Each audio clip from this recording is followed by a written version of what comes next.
Hello, everyone. Welcome back to this week's episode of Ichocos Locos. I am officially back. Was gone for a little bit in Guatemala. We'll talk about that later. But today, I just wanted to give a quick shout out to everyone who gave me such positive feedback on this podcast, and they're loving it. And you guys definitely make my day. So please, please, please share with your friends, with your family. I would very much appreciate it. I think the more people listen to this podcast and, want to work on growing and learning and healing, have them check me out. I think it will be good for them. And then I also wanted to mention that I have attached the SeedHouseProject info link in the description of this podcast to hopefully you guys can get some more info on the organization or donate some money. We're always, welcoming donations. We manifest that for our youth and really help them out and keep doing the good work we're doing over here at SeedHouseProject. All right, well, let's start this podcast. We're ready. I actually have a guest for you guys today. I will introduce her in a little bit, but first, y'all know the drill. We're going to set some intentions for the day and maybe do some mindfulness. So, all right. So, today we will seek abundance. We will seek wealth, not only monetarily speaking, knowledge, experience. Today we will embrace change. We will embrace love. We will embrace intimacy. We will embrace friendship. Today, that will be the intentions. Set those forth and embrace them. Before we move on, let's do a quick breathing exercise. Take a deep breath in. Hold it. Release. Take another deep breath in. Hold it. Release. I really like to start with those affirmations and those breathing exercises because being at ease and relaxed and present and mindful is such a great headspace to be in, especially when you're listening to a podcast like this where we really do focus on those things. It's good for us. And so keep a lookout for those. And if this is the only time that you take in deep breaths and set some affirmations for yourself, let's start adding that to your week. I highly encourage it. So let's jump into this episode. I want to introduce our guest for today. I am so excited. When I was thinking of Ichocos Locos and the kind of conversations I want to have, Kat Alvarado.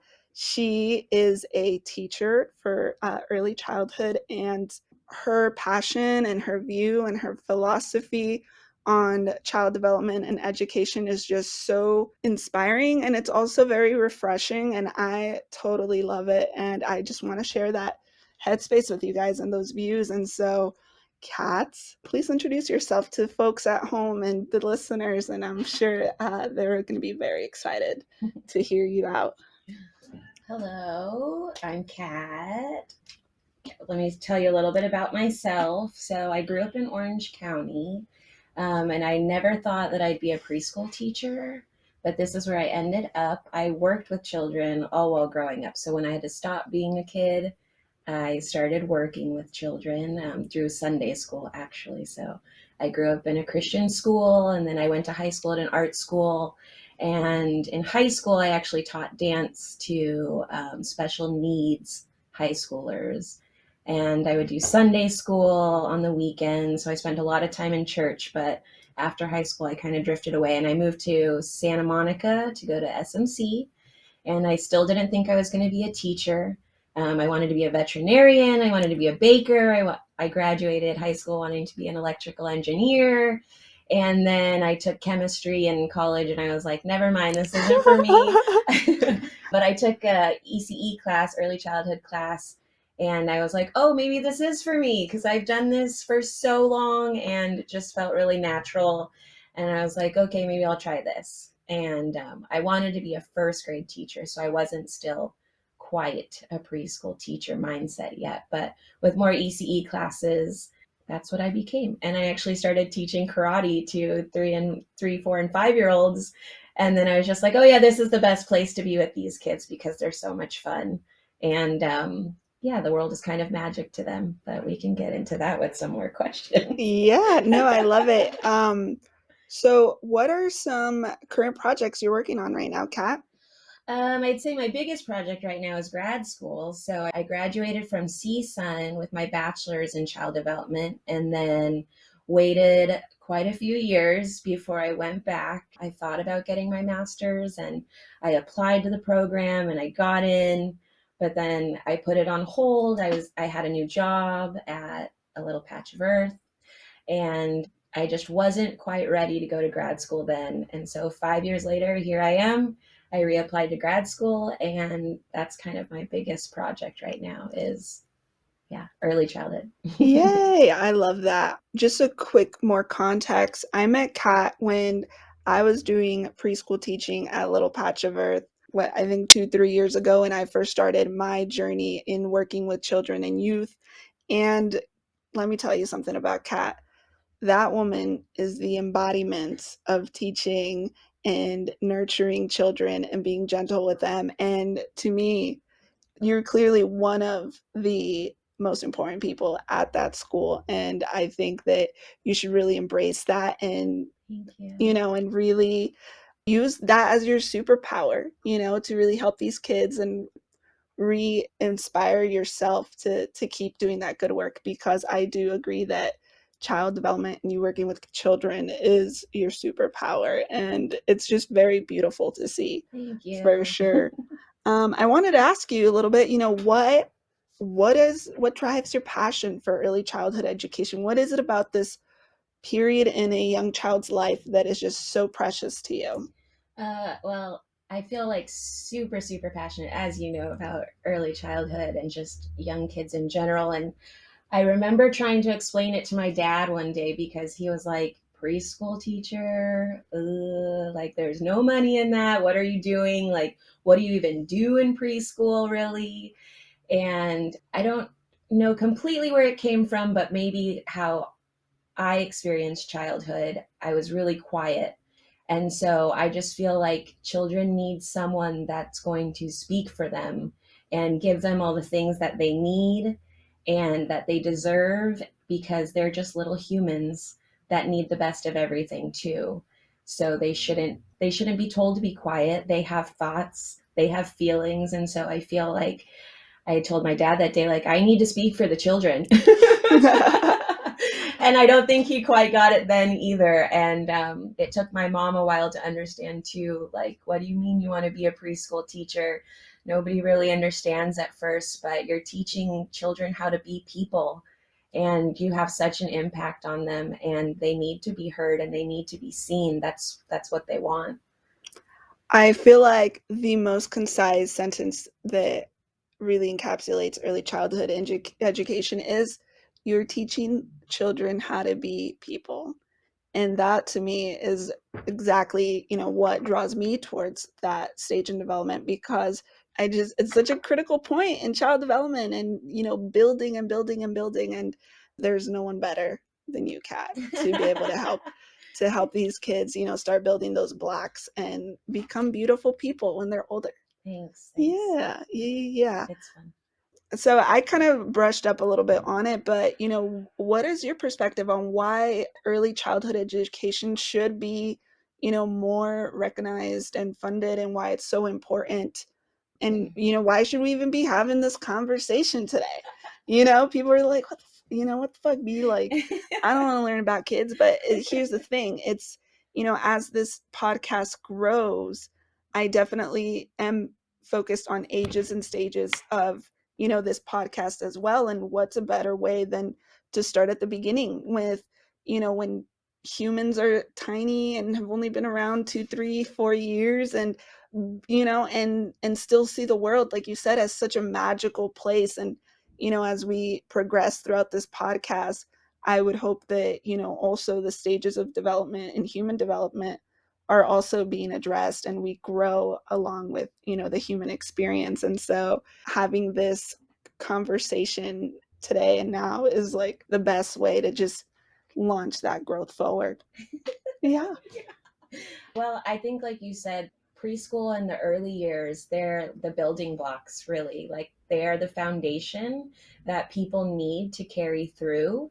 So sometimes I like to remind families that, this is the time that we're setting up ourselves for when we have to kind of revisit our little selves as adults. So, as adults right now, like, even looking at myself, I'm trying to work through all these different issues that I'm having with, what am I comfortable with? Am I comfortable in crowds? Am I more comfortable by myself? Is that okay that I like to be by myself? And, in early childhood, we get lots of questions about, like, who my child, do they have any friends? It's like, yeah, they have friends, but it's also okay for them to be by themselves. It's okay to have that alone time. And, as adults, we spend time by ourselves and we spend time with our friends, and there's just this balance to everything. And all of that starts in early childhood, where we're teaching ourselves it's okay to have these feelings. Like, it's okay to be sad. Like, we hate being sad now. Everyone hates crying. Well, I feel like we're starting to wake up to that. We're okay to cry now. I love to cry. Yeah, It I is, do too. yeah, it's like my favorite thing to do. It's just like this release, but all of those feelings and everything starts in early childhood.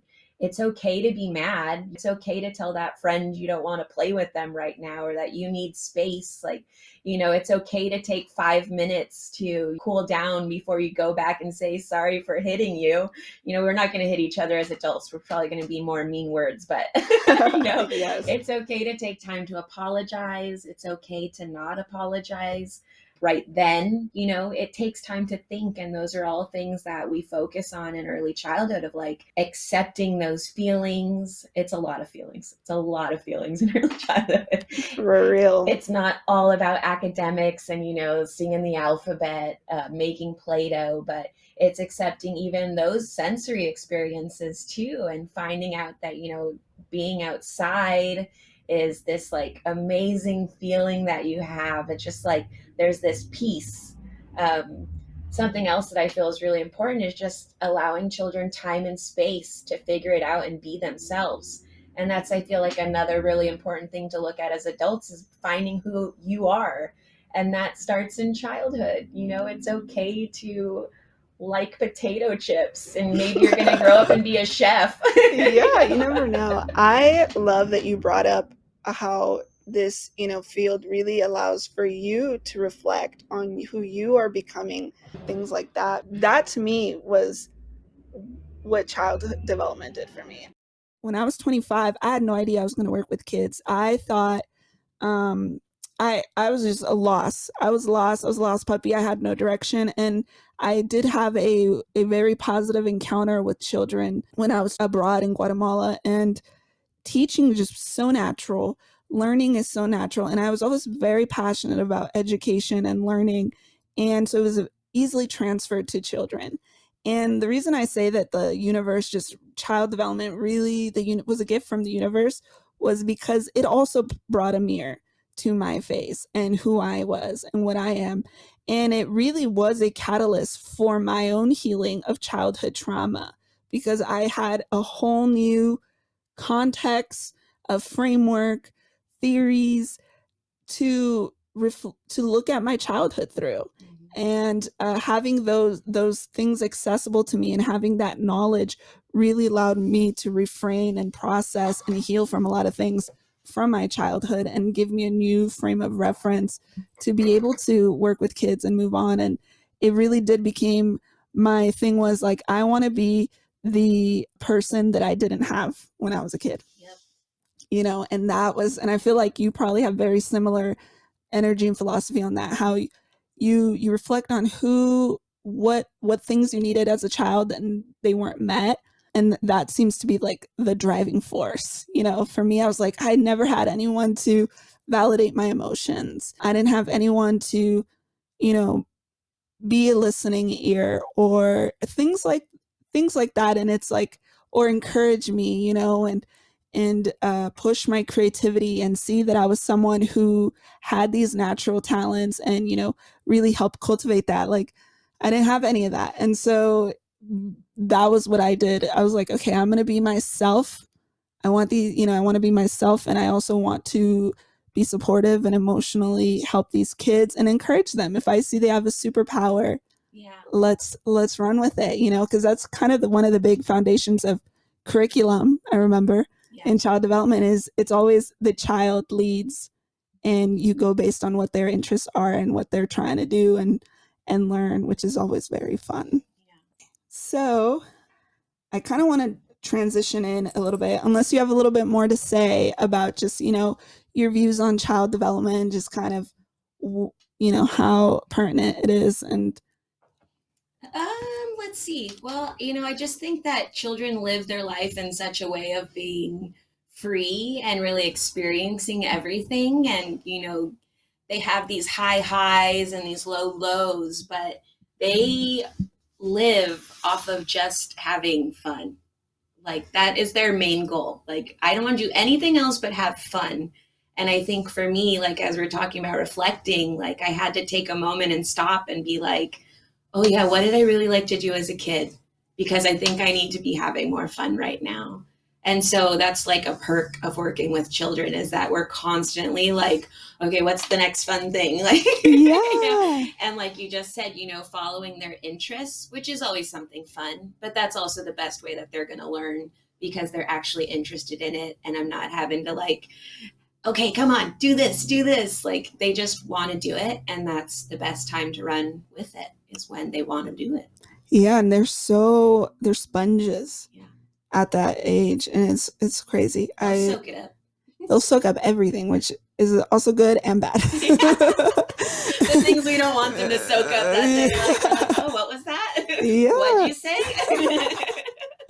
Oh my goodness. Yes. So let's transition kind of into more of the education side of things. The reason why I specifically wanted Kat on this podcast was because when we both worked at Little Patch of Earth, that school was very much what would you consider it? I consider it like a progressive outdoor preschool. Yeah. So it's like progressive, outdoor, play-based, pretty true to play-based, because I feel like play-based sometimes gets, it has different definitions for people. But I would say that we're pretty close to the truest true play-based that you're going to find. So progressive, I feel like, is a really great word to describe. Could you elaborate a little bit more on play-based? So play-based is basically just following the child's lead and their intrinsic like needs for what they want to do. And when you hear play at our school, it really means play. Like, teachers are not standing around saying, well, let's play, duck, duck, goose. If one of the kids asks us, we'll totally play duck, duck, goose. But, if they're wanting to play, like right now, witches are really big. Can you guess why? It's October.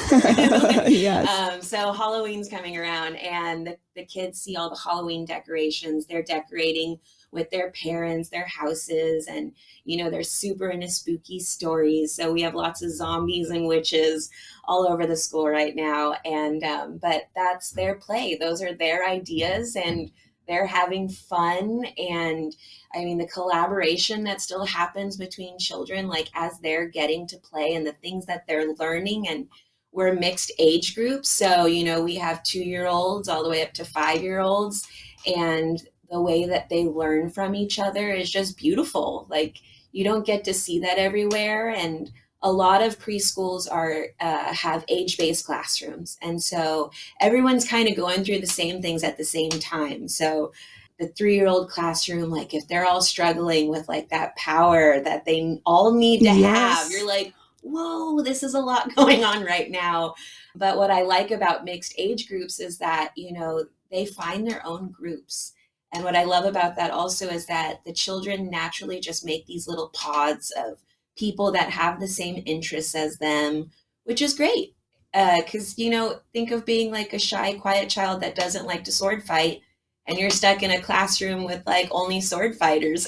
Yeah, and I feel like that's probably their one of their first where they go based off vibes. Yeah. Like if you're a quieter kid, you're not going to want to be hanging out with the loud, rambunctious ones. And yeah, until you're ready. Yeah. You know, kids change all the time too. Like, you know, sometimes it's just a matter of observing and being like, oh yeah, I feel safe with that person over there. Yeah. What would you say to those parents that are like, oh, all my kid does is play? And they're not. Like, what are you teaching them? Because I feel like you've probably gotten that. Yeah, all the time. I'm like, oh, well, look at what they're experiencing. One time we had a child that just liked to be in the sandbox. He only liked to sit in a puddle in the sandbox, like with trucks, or sometimes he'd have a shovel or a spoon. And he would do like the same thing kind of every day. Like he would just watch it drop into the puddle, but it made a big splash.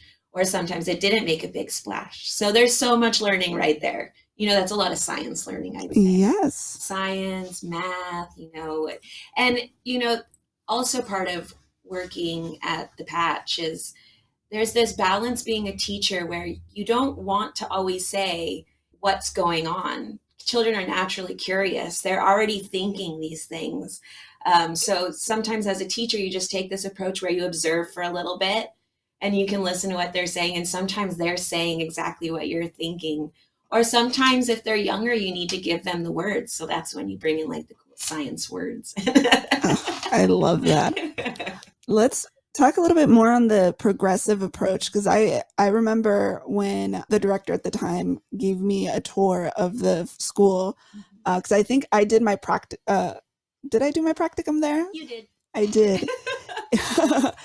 And I definitely, there were certain aspects that, because, you know, I grew up, and we both, probably you and I, grew up through the public school system, went through that very institutionalized system that, you know, we call education today, and kind of just provide a little bit more context on how the progressive education is really growing and people are really starting to move away from it, and, you know, just your views on alternative ways of teaching and learning.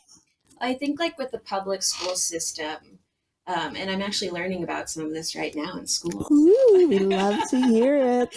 But with standards and assessments and, you know, Common Core and all of that stuff, it kind of gives a bad name to education, and there's definitely good intentions behind it, obviously. Yes. But if it's all happening the way it's supposed to, I'm not so sure of that. But so the way that I see education and that I feel like children will learn the best, and children, you know, early childhood goes up to 8 years old, but continuing after that too in adolescence, I feel like everyone needs to be treated like an individual. We do not learn the same way. And, you know, we know that. So the fact that the education system is all about having these goals met by this date, or else, for a lack of better words, you're a failure, you know? And Yep.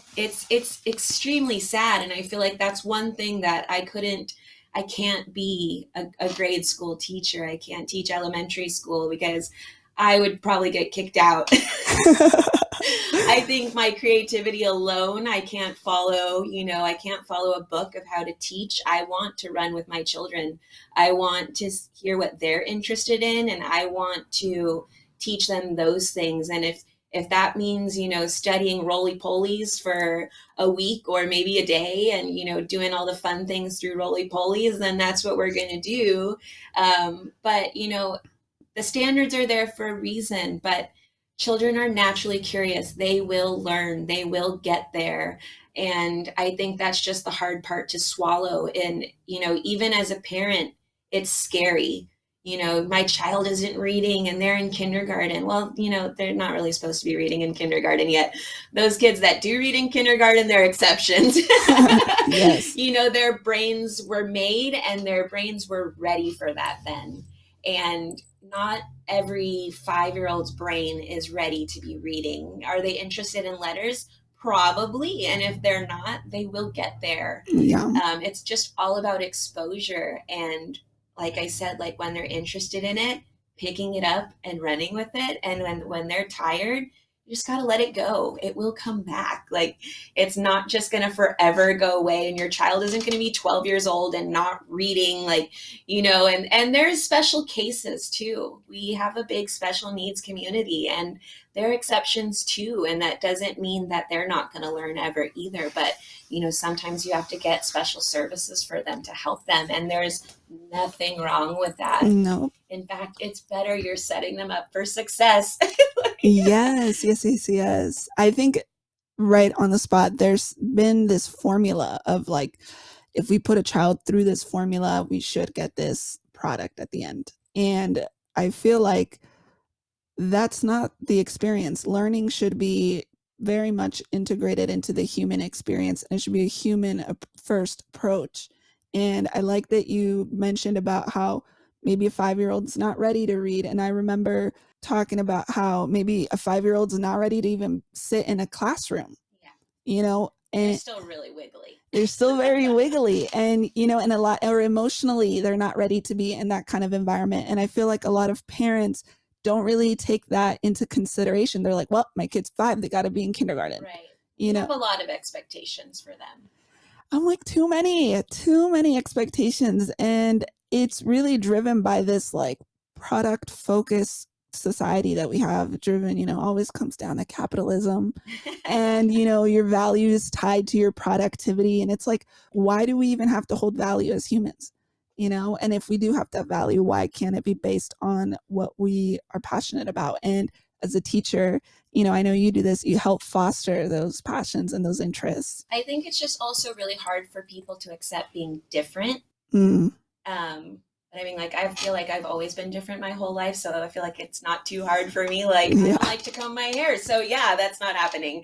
It's so easy to be different. At least I same way. I'm like, what do you mean? Like, it's just a natural flow to go against the grain. Yeah. And like, I don't know about you, but I've been called insubordinate by a boss twice.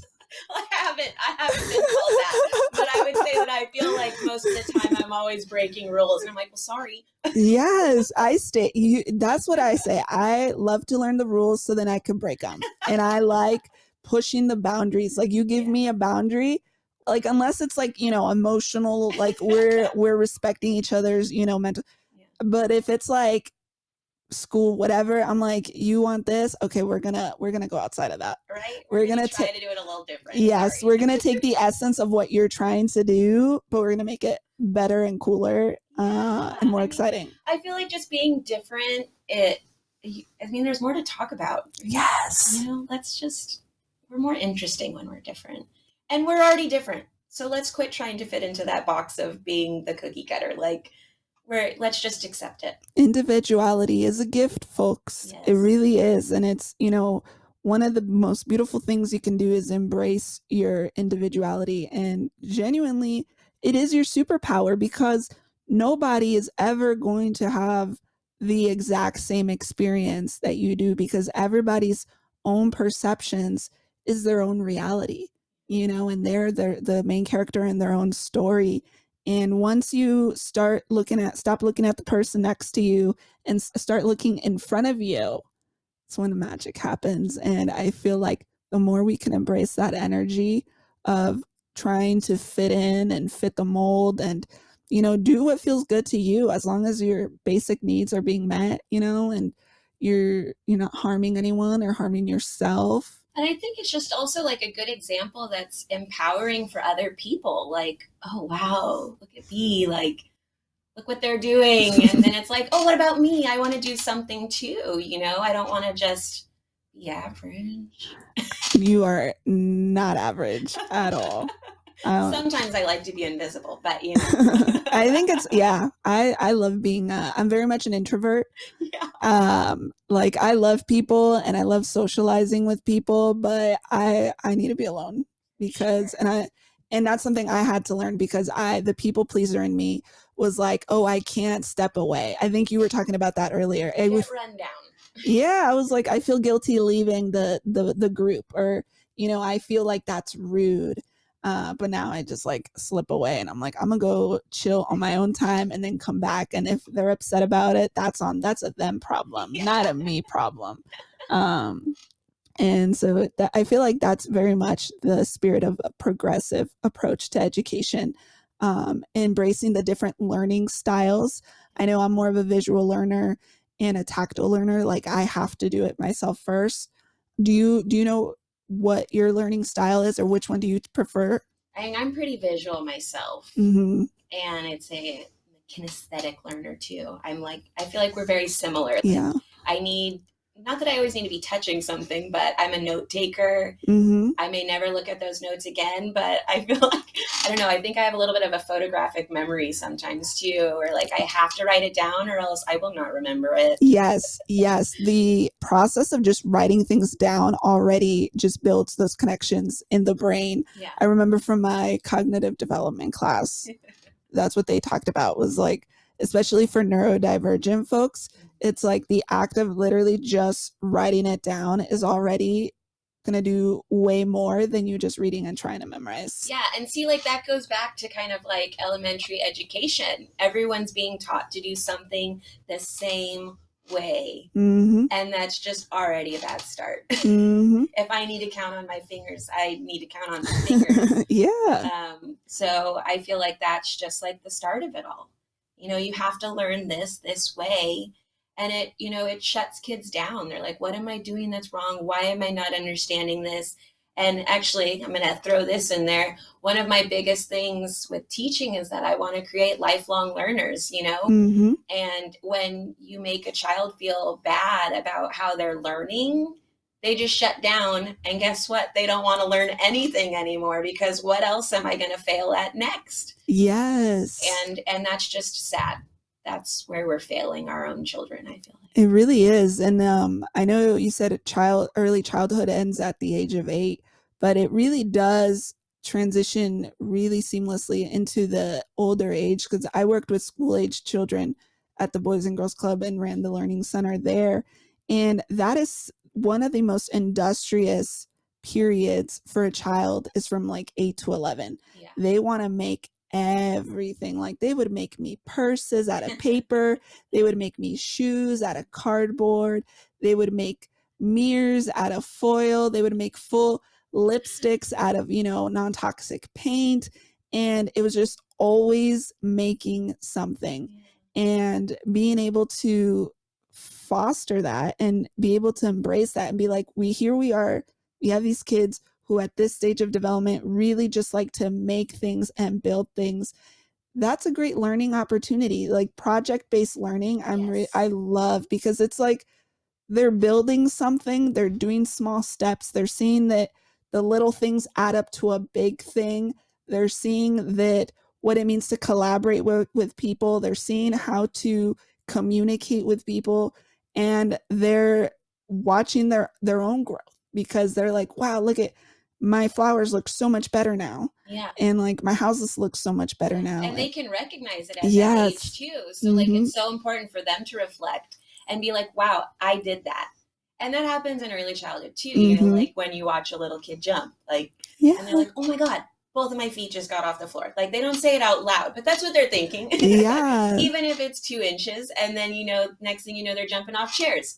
Yeah. But so it's those moments that they're like, wow, I can do this. And I feel like for some reason that shuts off a lot when they go to a typical school. Yes. I, as a neurodivergent myself, who I had to learn a whole second language to be in school.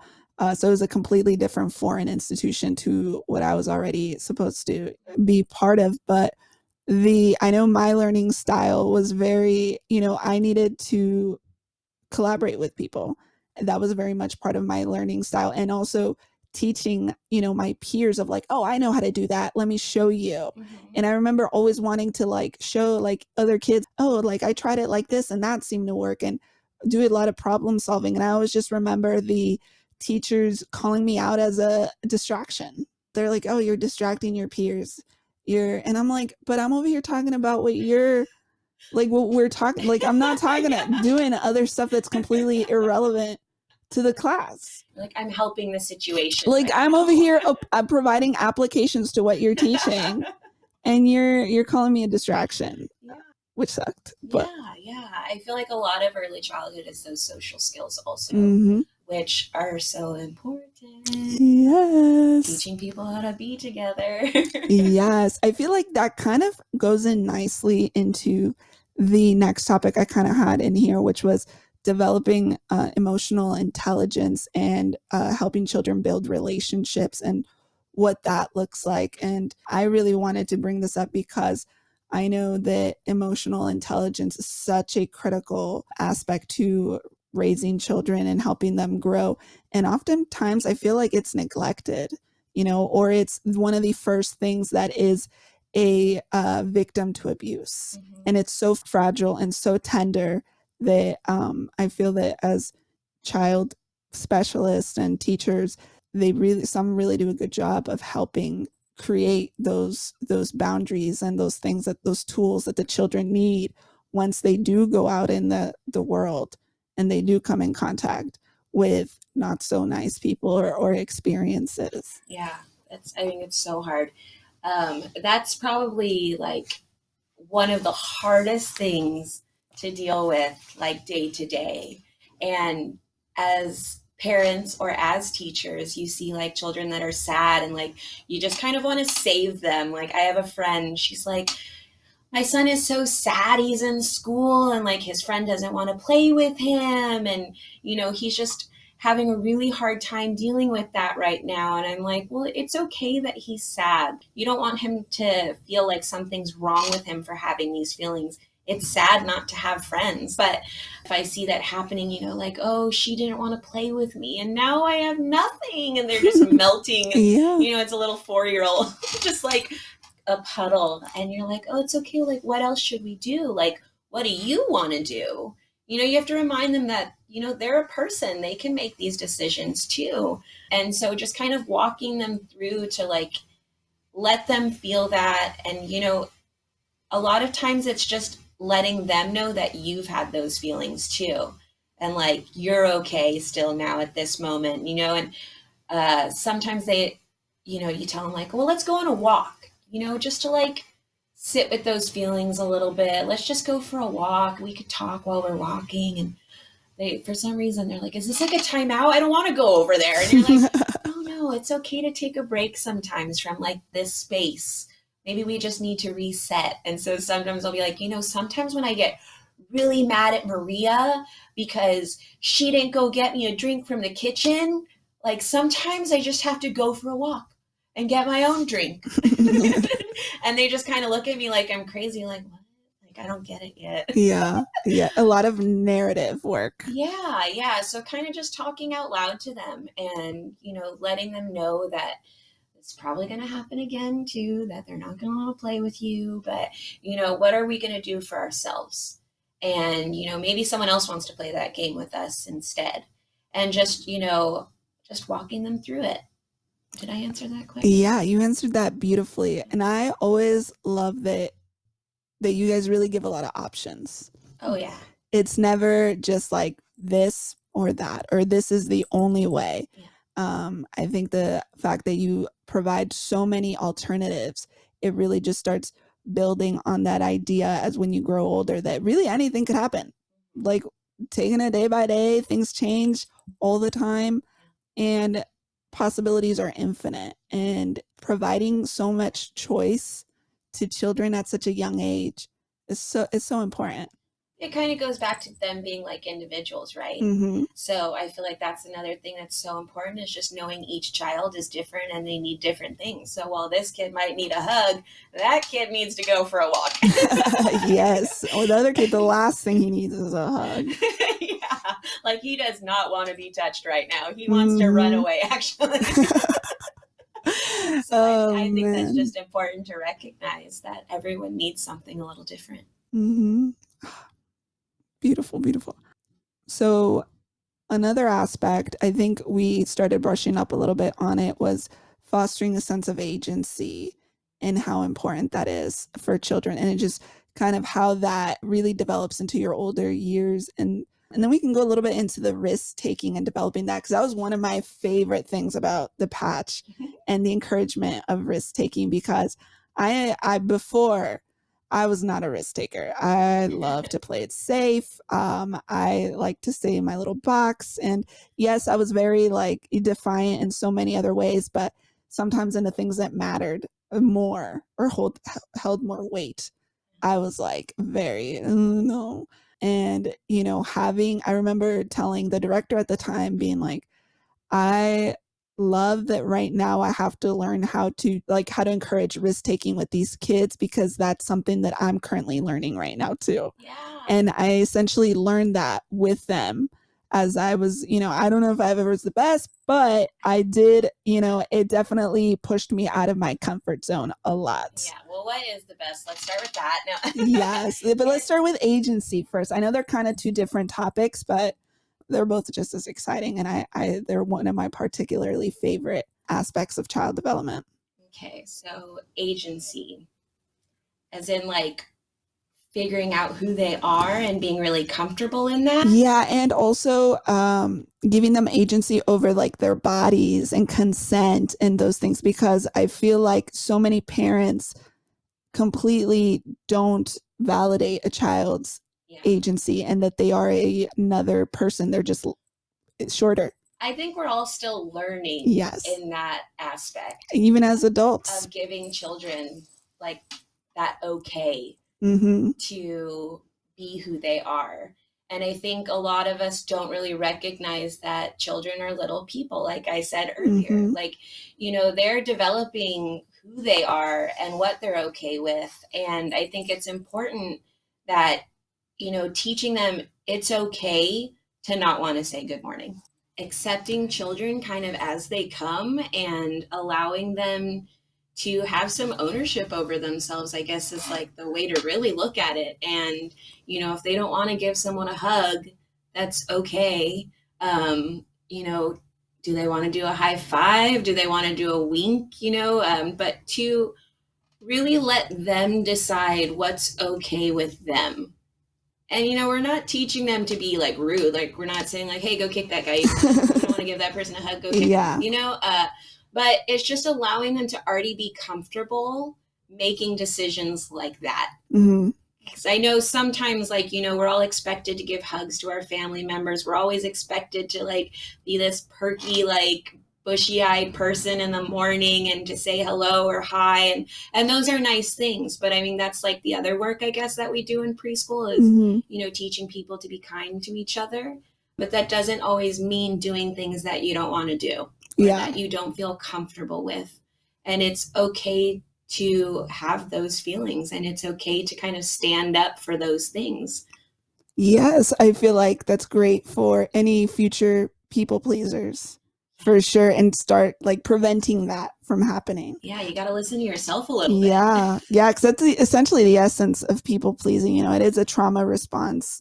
And it's this sense of responsibility for making other people feel happy at the expense of your own and your own comfort, and just really allowing that child to be like, no, I don't like that. Yeah, see, look at all these things we're learning about ourselves. Yeah. And being able to like make up for by teaching children how to be more comfortable already. Yeah. And to be okay with these things. Dude, my favorite thing that I learned while I was there was giving the children the dialogue of, when, someone got hit or they were playing rough, because they did a lot of rough housing there, rough play or tumble play is what it's called. Rough and tumble play. And I remember hearing giving other teachers giving the children this dialogue of like, hey, do you like that? Do you like that they're hitting you like that? Or like, are you okay with that? And then giving the child that opportunity to be like, you know what? Yeah, I like it. It's fun. Or, oh, no, I don't like that. And then be like, okay, well, let's say something, hey, I don't like when you do that, and just giving them those words to be able to do that. I feel like that to me is just so important. Oh yeah. Nobody taught me that. No way. Not and me either. I still can't do it. Oh my gosh. I remember taking that into the Boys and Girls Club, and this is like older kids, school age kids now, right? And they would, be playing rough playing. And I remember I'd stop, and this is like 9 and 10-year-olds. And I'd be like, do you like that? And they'd be like, what? And I'd be like, well, do you like that they're pulling on you like that and pulling your shirt like that? And they're like, no. And I'm like, well, let's say something about it. And you could just see it on their face, like, what the heck? Like, this is backwards. This is so foreign. Like, what are you doing? And they would just give me the weirdest look, but then they would go through it, and like you kind of saw the connection being made, like, oh, okay, like I can, and then seeing them do it afterwards, like, hey, I don't like that. Well, I think like it starts because they're like, wow, wait, somebody cares. And then they're just like, wow, I can say something that will make someone change how they're treating me right now. Like, I don't have to just be silent and take this right now. Mm-hmm. And that's so empowering, because as like, you know, we kind of got stuck in this, children need to do what they're told. Mm-hmm. And I mean, I feel like we were probably raised like that. Yes. You know? I hate being told what to do. Yes. Yes. Stop talking right now. Mm-hmm. And yeah, I think children are, you know, we're starting to recognize that they can have a say. It's important, or else they're going to grow up to be what? Fill in the blank. Shell of themselves, or a reflection of other people. I think Taylor Swift has a very fine line. She says, I'm a mirror ball, where she makes so many versions of herself to become a reflection of so many different people, because she can't seem to find, like, be just her for herself.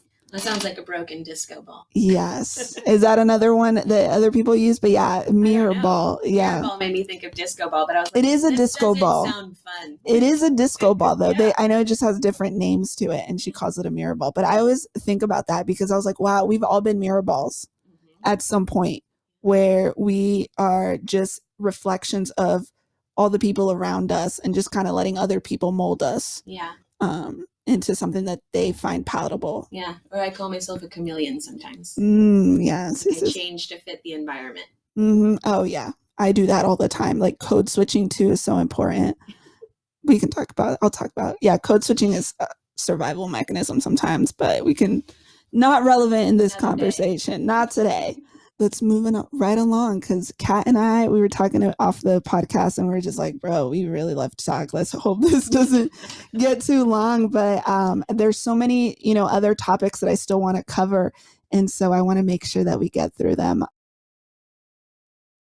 I love it. Yes. So since I'm in grad school, yes, I had to do a big lit review, and that's basically just looking up articles and studies, and I had to choose something. And of course I chose risk taking, because that's what the patch is kind of all about. Yep. And it's not really favored in a lot of schools. Big reasons why. Risk means that usually someone could potentially get hurt. Mm-hmm. And so it's not really, in schools a lot anymore. But the important part of risk taking, I would say, the biggest part kind of goes back to agency a little bit, and like really feeling deep down in your gut, like, is this good? Is it bad?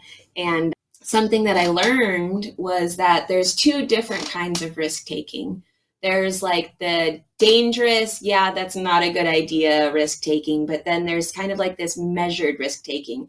And now I wish I had re-looked up what these two terms were, because they're really great ones. But, it's important to feel in your body what you can handle and what is too much. And I think that we're doing a disservice to children, not allowing them to experience that anymore. And, we have all these different climbing structures, and we talk to them through those experiences too. We have this beehive with steps that go up on it. And sometimes there's a kid that goes all the way to the top, which is probably about like maybe 4 feet off the ground. And they're standing real tall, and you can tell, like, they look really wobbly up there, and, they're looking down at the ground like they're about to jump off. And then they're like, you can see in their face thinking like, actually, I don't know about this one. And they'll take like 4 steps down to where they're only like 1 foot off the ground, and they'll jump from that one. But, that's the important part of risk taking. They knew that might not be a good idea. That was too much at that moment for them. And so if you're talking with them through that, and you recognize that they jumped down, and then you're like, oh, look, you jumped from that one. And then maybe they'll try the next step up, and you can be like, oh, remember when you jumped from the little one? Now you're jumping from the big one. Like, look at that progress that you made. And like, or do you feel safe? How does your body feel right now? Does that feel stable? Does it feel sturdy? Like, are you ready? Yes. How are you going to land? Or, what's your next move? And just talk to them and give them that inner dialogue that they're probably already asking themselves a little bit. Sometimes they're not. Then you're like, whoa, that looks too high. I don't know, folks, if you've kind of picked up on what we're putting down, but all of these should sound familiar to thoughts that have probably crossed your brain today, risk taking as grown-ups. And, both you and I are very pivotal times. You were talking about, what direction you want to head in your career and taking risks there and betting on yourself. And that's such a common theme that is so necessary as we grow in life and we learn in life. And again, building those foundation and those building blocks where you're doing it at that level is just so beautiful. And I know for me, when I am about to try something new, I'm like, B, you already did something like this. It happened, it doesn't have to be perfect. And so let's do it. Like, unless it's like a push up, I'm like, no, I can't. I for sure can't do that. But if it's something like, yo, I already did a version of this somewhere, sometime, and let's build on it.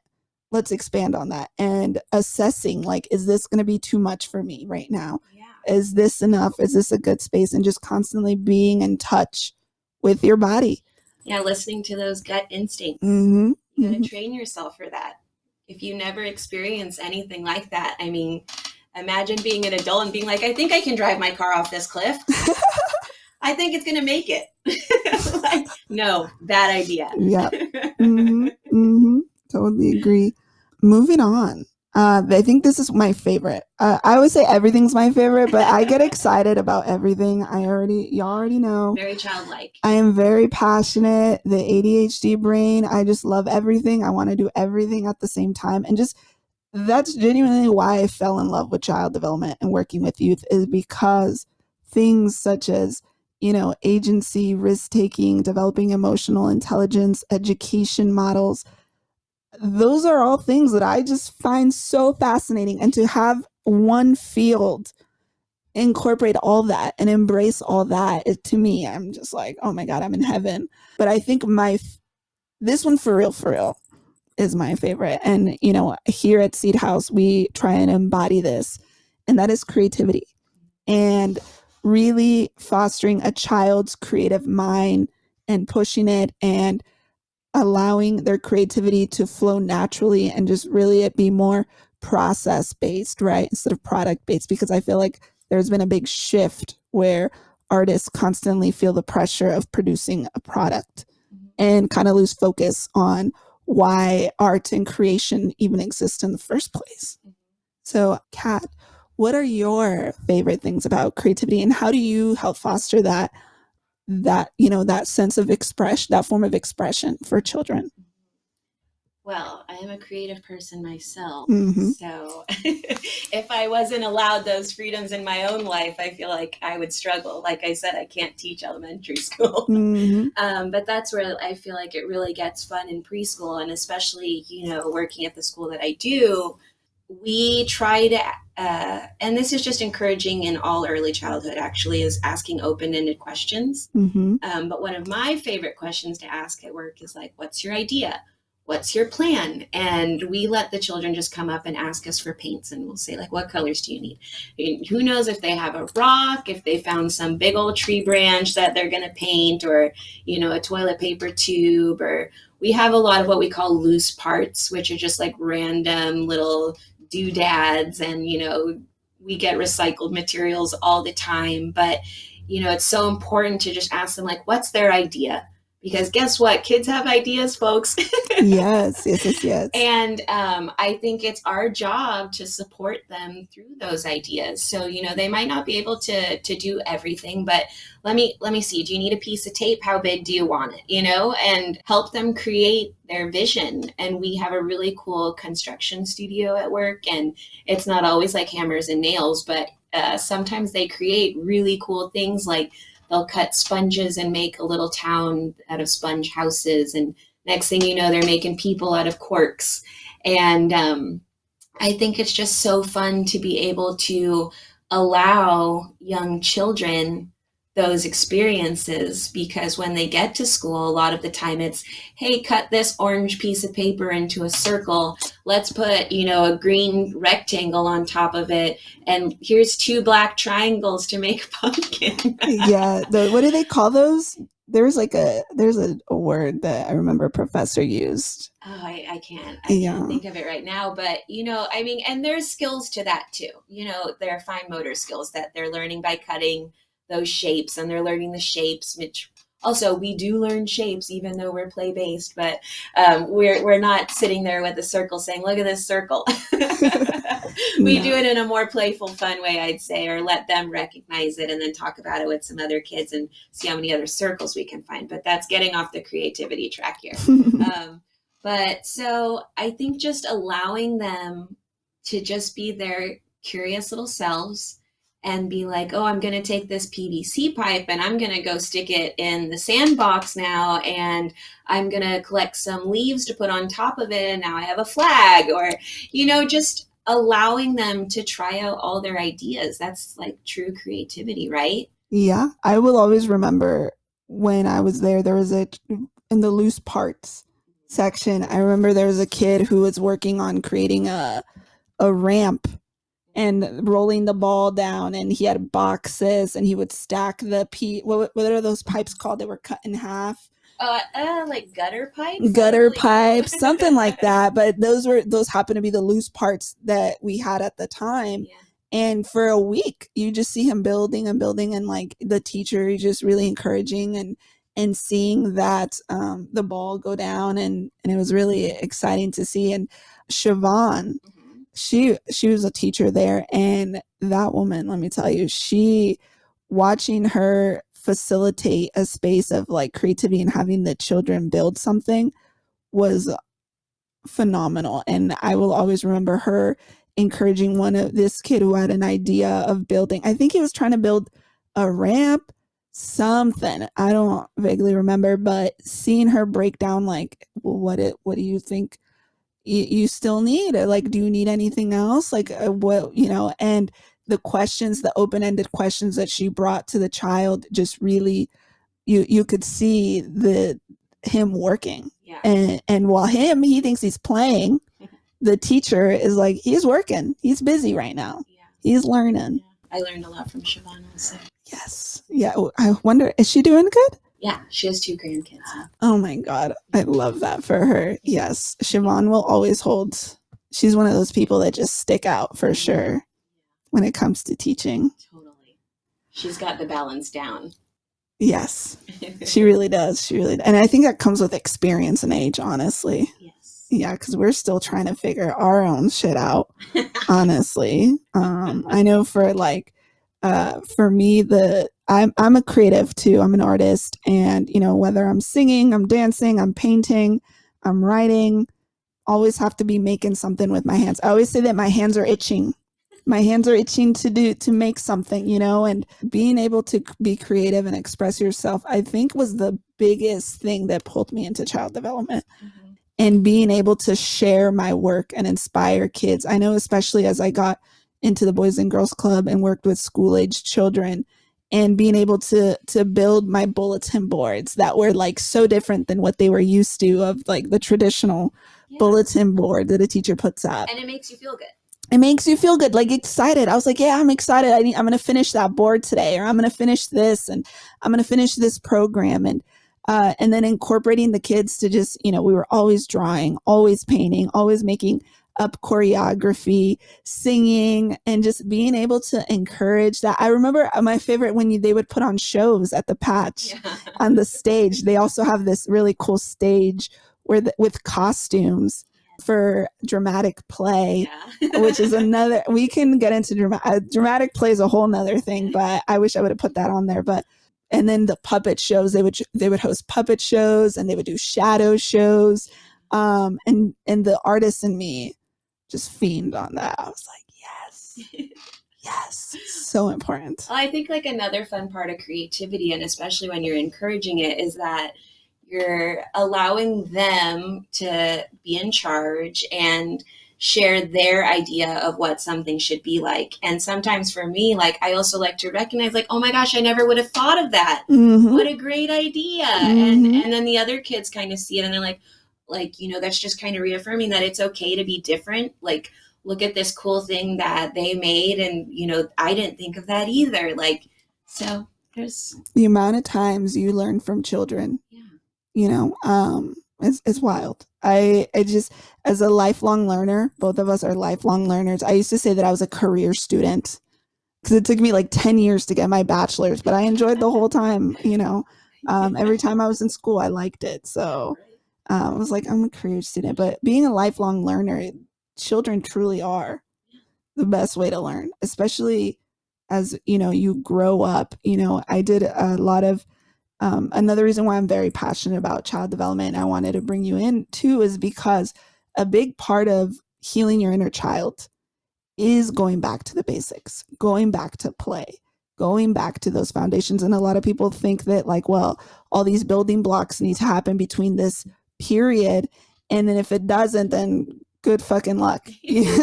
Like, you're off to a bad start already, right? But that's not the case. Like, as a, you know, I remember when I started doing a lot of inner child healing, I went back to those building blocks. I was like, okay, how do I communicate? How do I regulate my emotions? How do I learn to share? How do I play? You know, bring back the spirit of playing and how healing that was, and validating my own emotions, and really just stripping everything down to the way that you would approach a child and encouraging them as they grow up. It's the same thing as, you know, where I'm at right now, where it's like, we're starting from scratch. I always tell people I'm always ready to start from zero. And at the drop of a hat, if I need to start from zero, then we're going to do it. And when it came to starting that healing process of healing my inner child, I started from zero. Yeah. But let's go back to basic things. You know, I feel like Ichocos Locos really does allow for a space to talk about that, about growing and healing and just living the human experience, and getting all these tools from mentors, from teachers, from peers, and really just embrace the human experience and the growth experience, because so much growth happens, you know, when you're a child. Yeah. Yes. We're going to start wrapping up soon, because this conversation, again, can go on forever, but I really wanted to talk to you about just kind of what you foresee being like the future of child development and just parenting. And then we could end with some advocacy, because at the end of the day, Ichocos Locos is also about advocating for different communities. And I feel like there's always room for advocacy, especially in education and teachers. Mm-hmm. So the first question, what was it? You asked me. Yeah, no. I know I can ask so many questions. But yeah, what do you foresee being the future of child development and parenting? Or what would you know, what do you want to like manifest, and eventually we shift into that direction? Oh gosh. You know, that just made it even bigger. I hope for early childhood education that people begin to not only value just that it's a thing. It is a very important time of life that is so impactful. And I mean, we are teaching the future. So I hope that brings some light, and I feel like it's coming. It's probably not going to happen as soon as I want it to, but it's coming. And, you know, people are starting to recognize it, but also just recognize that early childhood educators put so much into their work. And I would say that they're not the highest valued teacher at all. And it's hard work, people. Let me tell you. It's a roller coaster. So much hard work to put together curriculum, to set an environment. Well, and, you know, to go beyond just what most people think of curriculum as, you know, could be a worksheet or, reading a book. But in early childhood, we are experiencing, just like all domains of life, Mm-hmm. Those social skills and your personal skills of like emotions and regulating those and learning how to go to the bathroom or changing diapers and then feeding children. And you are constantly with this child and this child and probably 6 other children because the ratios in early childhood too are all over the place. But we're lucky. We're 1 to 6. That's beautiful. And most preschools are 1 to 12. Yes, I've experienced it, and it's rough. Kindergarten is like, what, 1 to 30 these days? Can you believe? With maybe an aide for a class of 35-year-olds. And so I would just hope that moving forward, we start to value young children more and what they have to say and what they have to feel. And so, yeah, that's the future for that there. I feel like I'm missing a part. Parenting. Yeah. Because we do have a lot of parents who listen. I have a few parents that I know of that listen. And I feel like any encouragement or words of wisdom as they, help their children grow. Yeah, I love parents so much. And I just always want to give parents a hug because it's hard. Yeah. Teaching is hard and being a parent is hard. Like, I feel like that's why it's so important, this idea of it takes a village, because you're working together and, teachers value parents. And I would hope that parents value teachers and, trust us with their children because we spend so much time with them and care for them so much too. But for parents, first time parents, like, it's scary. Yeah. I'm not a parent yet, but I can only imagine because when I first started out teaching, I was like, oh God, like I'm responsible for this tiny person and I don't want to fuck up. Am I allowed to say that? No, we cuss all the time. Yeah. And some parents aren't the nicest. I mean, some people, it is their first day at the job, but some people, we're trusting our instincts and we've done this for a little while. And, we would hope that you just trust us also. But, I just always have so much love for parents because, we know it's not a walk in the park. Sometimes your child's having a real bad day and, we're not judging you for that. We know these kids, we know that they're on a roller coaster. Yes. And ask questions. I have a lot of friends that are on their first kid and sometimes they're like, I just don't understand why this is happening. And, don't be scared to ask questions. Like hopefully, you have a teacher in your life that's not judgmental and, we're here to help you and we're here to work with you. And we want the best for your child, just like you want the best for your child. So, yeah. I love that, especially that it takes the village. Go. Yes. And trust your child. They have feelings, they know, like, and that was one thing that I really learned at the Patch is it's okay to trust them, and they make mistakes just like we do. And we have to accept that too. We're not perfect. So they're not perfect either because they've only been on the planet for 3 years. So they're super not perfect. Yeah. It's crazy the expectations we put on children. Like you can't be having a meltdown. You can't be doing this. You have to sit still. And it's like, bro, you know how many times I cry? Like, no. Yeah, but it's just sometimes like I feel like sometimes in the moment I'm like, oh gosh, you're not gonna wear shoes like to that part of the yard, but it's prickly over there. Are you sure? And like I just have to trust that, they know their body too. Like, or even like in the case of the bathroom, going to the bathroom. Like, are you sure you don't need to go to the bathroom? Like, I feel like that's a big one sometimes. I'm like, but I need you to go to the bathroom. Like, you haven't gone, but they just don't need to go. It's okay. And let that be like a learning experience, because what is it? The environment is always the third teacher. Yeah. Well, and, like natural consequences always go into it sometimes too. And they'll learn from those experiences. That is the best way children learn, through experiences. You can't always just tell them. Sometimes it's okay to breathe and let them make a mistake and learn from it. It's okay to make mistakes. That is literally my motto in life. Like my little cousin Diana just moved away for college. We dropped her off at Santa Cruz. And as parting words when we were leaving, I was like, make all the mistakes. Do all the fuck ups because that is where you're going to learn. Well, and that was probably a learning experience for you too, to be able to finally recognize it's okay to make mistakes. Like I had a moment telling my dad when I was younger, like, Dad, it's okay. I'm allowed to make mistakes. Like, how do you think I'm going to learn? And I just remember like that moment being like, well, who the hell am I right now? Telling my dad, like, hey, let me make these mistakes. Yeah, no, it's just, you got to do it, you know? All right, folks. So we're really going to start. You just finished talking about, what did we just finish talking about? The future. The future of parenting and some advice and tips for parents.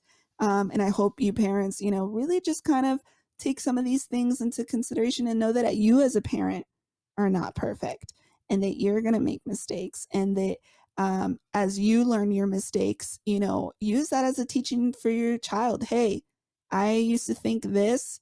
I learned, you know, of course, has to be developmentally appropriate. And, you know, this is how I solved the problem, you know, and, you know, teaching your kids that you're not perfect is going to do so much good for them when they're growing up, because they no longer have this pressure or this, you know, expectations of like, be perfect. Yeah. And it's just like really allowing yourself to be vulnerable and let go of the ego and this need to have control and be perfect over everything, because that transfers, that energy is not always good, and that kids absorb that energy all the time. I've seen 4-year-old perfectionists, and it is crazy. Mm-hmm. It's really hard on them.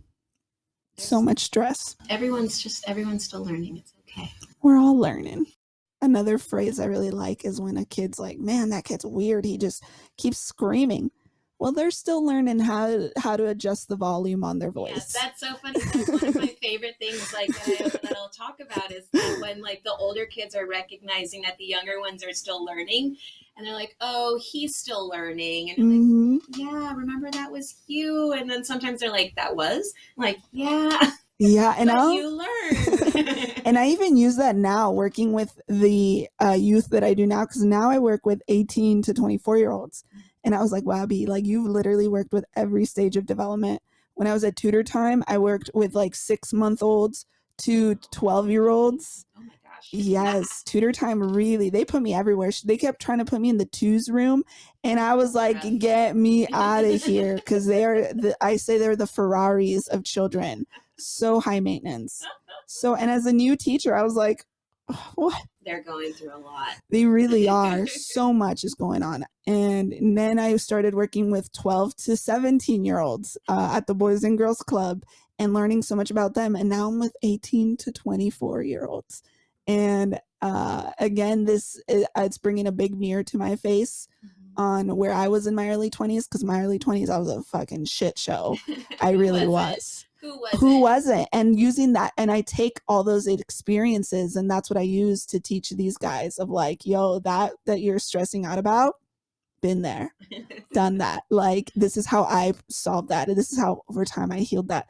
But I'll use that same point all the time, where, you know, some youth will be like, oh man, that guy, he's still just so stubborn, or he's still like, you know, anger outbursts, and you know, what's wrong with them? And it's like, well, they're still learning how to process some emotions. They're still learning about themselves. They're still learning, you know, what is important and what isn't important. And they're on their own learning journey, and you can't impose where you're at on them, and you impose your expectations that you've placed on yourself on them, because it's two completely different paths and two completely different learning journeys, and they're going to learn it at their own pace, you know. And even if like someone's like super toxic, I'm like, they're still learning how to set those boundaries. They're still learning how to, you know, just be in a healthier state of mind.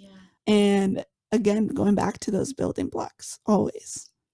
So we're gonna start wrapping up, but I really wanted to end the episode on advocacy within this field, because you know me, if you heard the last episode, Ages and Stages of Advocacy, that is what I am here to do. And anytime I can advocate for anyone, we're gonna do it. But I want to talk about advocating for, because we already talked about the beautiful journey of child development, and we talked about the critical period that it is for building, you know, future leaders and healers, and, you know, beautiful people. And we talked about how, so impactful teachers can be in a child's life, and how it takes a village for us to be able to raise young future leaders, and I was talking to Kat while we were off the mic, and I was just talking to her about how Kat and I both do community work, community building work, because I would consider teaching community building work. You're building a community at the school that will foster a lot of different tools, supports, things for these children to grow in, right? And that's what I do over at the homeless shelter and here at SeedHouseProject. And that's a very much bottom top approach, always grassroots, helping each other out. It takes a village to empower each other. And while that's important and it's needed, we also need to take a top down approach and just kind of see what's happening on the macro level, and unfortunately, there is neglect, right? We're neglecting education. Our education system is poorly funded. We're neglecting children who live in poverty. I know that the current administration kind of started chipping away a little bit at, helping decrease child poverty, but, that has a lot to do with the socioeconomics and valuing people and, raising their wages. And it's always everything's complex and integrated with each other. But that's another aspect, is more family services and being able to provide that for a child, because you and I both know that if a child's basic needs, Maslow's hierarchy of needs, if they're not being met, all these beautiful things that we've been talking about are going to be significantly more difficult, right? And it's really, we should have taken into consideration the privilege to be able to even be in that space and allow it to happen, because a lot of times things such as poverty, neglect, abuse, the darker side of growing up are going to take, and trauma, they affect development, they really do. And so being able to also fund that, and and teachers are probably one of the most important aspects of child development and leading the next generation, and how poorly funded that is as well. Teachers are leaving in droves right now. They're like, I'm getting the fuck out of here because in my pay, I can make more money at the Walmart, anywhere else, and it's not worth all this stress of dealing with the administration, who, let's be real, they all suck. I really wanted to take this time to just really advocate of, like, if we truly want to help our children, and we want to help the future, and we want to encourage this learning, and because that's where all the innovation is going to come from. That's where we progress as society. That's how we're going to create beautiful leaders and healers and just everything that life is about. And Kat, I don't know what your thoughts are on just, I've seen you advocate for teachers, and just, what is your experience, and has that like made you feel, like, the way that often, whether or not you feel valued or appreciated, and just kind of what you wish for that aspect? Yeah, it's so hard. I feel like I've always felt extremely lucky that I have so much passion for what I do. And you mentioned being a practicum, and I've always loved when people come, and because they're so excited about being a teacher. And that's like the best teacher to have, is one that actually wants to be there and is excited, because there are some that aren't, but they're usually worn out, they're burned out, they don't make enough money, they're usually having a side hustle doing something, or they're just not valued enough. And I don't even know where to start, honestly, because education doesn't get a lot of funding. For in regards to like poverty, there's the great program Head Start. Love it. I'm a Head Start kid. Head Start, yeah. Yep. And actually, when I was starting out in teaching, I looked to get a job at Head Start, and actually, I think I had a bachelor's, but I didn't qualify to like work there. Like, I didn't meet all of the requirements, and I was like, what? I just went to school and I can't even get a job here still. Like, so sometimes it seems like the expectations of what we want our teachers to be required to have doesn't even match once you get in, and you're like, wait, how much money am I making? Oh.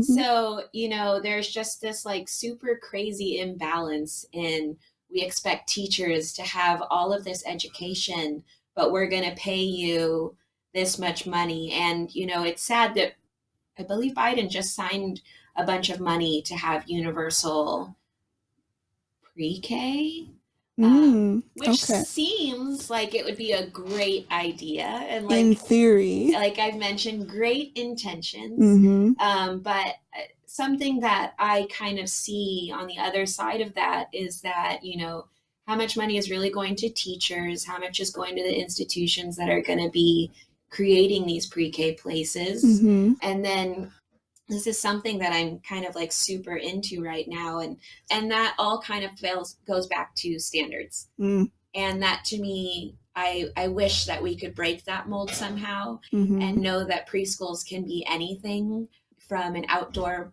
preschool to, the beautiful spaces like lots of Bright Horizons, our corporate run preschools that have beautiful spaces. Or just, I think the most important part is that, like you said, we're meeting children's basic needs. And I think sometimes we're getting very distracted by academics and by what's coming next, instead of just allowing them to be right there where they need to be. I love that. Hopefully that's good. No, that was excellent. Thank you so much, Kat. I just love your energy. I love what you have to say. It just aligns so closely with, what I value. And it really is just inspiring because while we have Kat here, there's probably like 1,000 more that are just like her, because this is growing, and it's people, and we just need more and more. And as Kat, you spread your philosophy and your, like, that inspires other people and inspires other parents. And then slowly it's just one connection at a time. Yeah. One connection at a time. I'm hanging in there. Dude, you got this. You got this. Everybody right now is just kind of on a, what am I doing? What is life right now? And it's just I think a global thing at the moment that everybody's just reflecting and reassessing everything in their lives because we were forced to. Yeah. COVID, did so much for that. Forced to slow down a little. Yes, of course. So we're going to wrap up because I got stuff to do. I am busy. And Kat is also very busy. And so we're going to do a quick outro, breathing exercise. Let's pause. Let's close our eyes. Make sure that you are mindful of your body. Wiggle your fingers. Wiggle your toes. Do a little shimmy. And just feel your body. You are in your body right now, and your body is safe. Nothing else matters. You are right here, right now, existing, breathing, living, creating, loving. All of that is happening in your body at this moment. So we're going to take a deep breath in. Hold it. Breathe. Exhale. We're going to take one more breath. Hold it and exhale. All right, folks, I'm going to catch you on the next episode, and have a good day. Thanks, Bye. Thank you, Kat, again. Thank you.